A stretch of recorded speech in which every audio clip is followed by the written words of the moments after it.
Two electricians. Same town, same prices, same skills.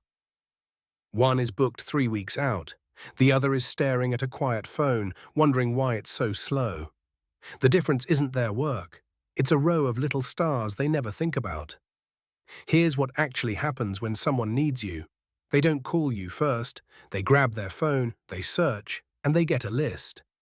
5 businesses side by side, each with a star rating and a pile of reviews. And right there, in about 4 seconds, before you ever pick up, they decide who gets the call. 93% of people read reviews before they choose a local business, and only 3% will even consider someone rated under 3 stars. So if your rating is low, or you've got 4 reviews and the shop down the road has 150, you didn't lose that job on the phone. You already lost it. You were never in the running. Now here's where it turns into real money. Harvard looked at what 1 extra star is worth. The answer: a single star can lift a local business's revenue by 5 to 9%. Think about that. Not a new truck, not more ads, half a star, and that's thousands of dollars a year you didn't have before.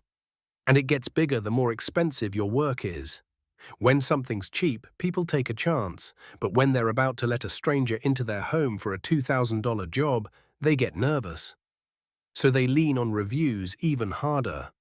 The research is clear. The pricier the work, the more reviews decide whether you get hired. For a trade, that's your whole business. But it's not just the number of stars.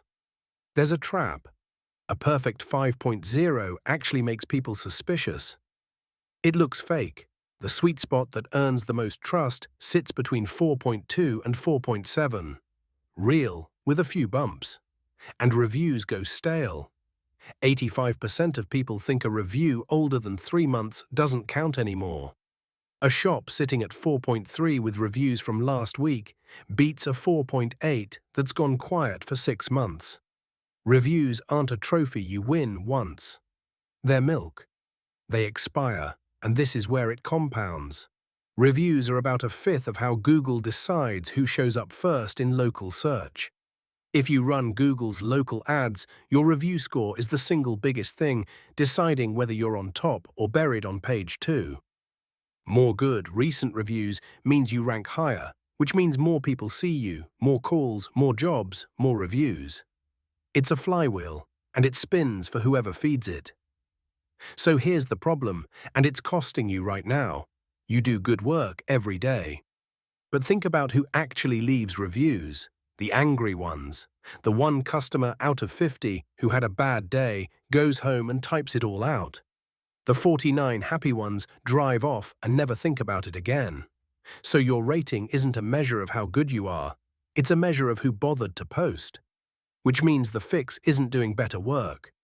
You already do good work. The fix is simply asking, want to see what just half a star is worth in your city with your numbers? There's a calculator in the description. No sign up, takes a minute. And in the next video, the 5 best ways to actually get those reviews without feeling pushy, including the one that runs completely on its own. Follow along so you don't miss it.